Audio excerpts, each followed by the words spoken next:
வணக்கம். இந்த வீடியோவில் தேக்கு மரத்துக்குமே காயா செனங்கலிசிஸ் மர வகைக்குமே ஒரு வருஷத்தில் எந்த மர வளர்ச்சி இருக்குது, ரெண்டுக்கு என்ன வித்தியாசம் இருக்குதுன்னு பார்க்கலாம். ஸோ நீங்கள் இங்கே பார்க்குறது ஒரு வருஷம் 2 மாதம் ஆன தேக்கு தோப்பு. இதில் வரிசைக்கு வரிசை 10 அடிமு, செடிக்கு செடி 10 அடிமு, ஒரு செடி தேக்கு, இன்னொரு செடி காயா செனங்கலிசிஸ் அப்படிங்கிற மர வகை. அதாவது காயா செனங்கலிசிஸ் மகாகனின்னு சொல்கிறாங்க இந்த மரத்தை.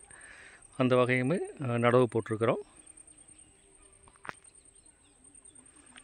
இதில் தேக்கு பார்த்திங்கன்னா கிட்டத்தட்ட 15 அடிக்கு மேலே இது வளர்ந்துருக்கு.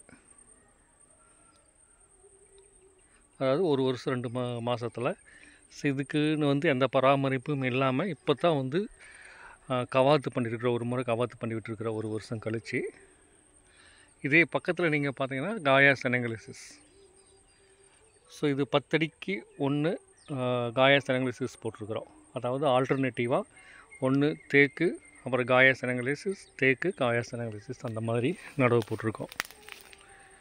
ஸோ இது பெரும்பாலும் நீங்கள் இந்த காயா செனங்கலிசிஸ் பார்த்தீங்கன்னா 6 அடி வரைக்கும் வளர்ந்துருக்கு. சில இடத்துல 10 அடி கூட இருக்குது. ஆனால் தேக்கு பார்த்திங்கன்னா உங்களுக்கு 15 அடிக்கு மேலே வளர்ந்துருக்குது. ஸோ இந்த முதல் வருஷத்தில் வளர்ச்சி பார்த்திங்கன்னா தேக்கு நல்லா வளர்ந்துருக்கு. காயா செனங்கலிசிஸ் வளர்ச்சி மெதுவாக தான் இருக்குது.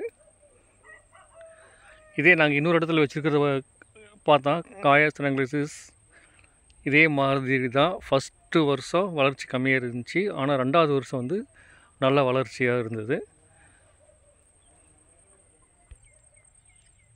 தேக்கினுடைய வளர்ச்சியை பாருங்கள்.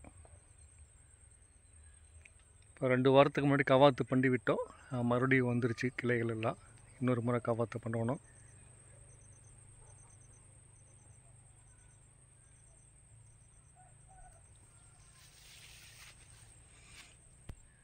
இப்போ சைஸு பார்த்தீங்கன்னா அடிமரம் ஒரு கைப்பிடி அளவுக்கு வளர்ந்துருக்குது ஒரு வருஷத்தில். காயா செனங்கலிசிஸ் பார்த்தீங்கன்னா இதனுடைய வளர்ச்சி பாருங்கள். இந்த செடி ஒரு 8 அடி வளர்ந்துருக்குது. இது இதனுடைய திக்னஸ் பார்த்திங்கன்னா தேக்கை விட தேக்கில் பாதி தான் இருக்குது. நான் சொன்ன மாதிரி 2வது வருஷம் இதனுடைய வளர்ச்சி நல்லா வேகமாக வளருது. காயா செனங்கலிசிஸ் இன்னொரு தோப்பில் நாங்கள் வச்சுருக்கிறதுல வேகமாக வளர்ந்துருக்குது. வணக்கம்.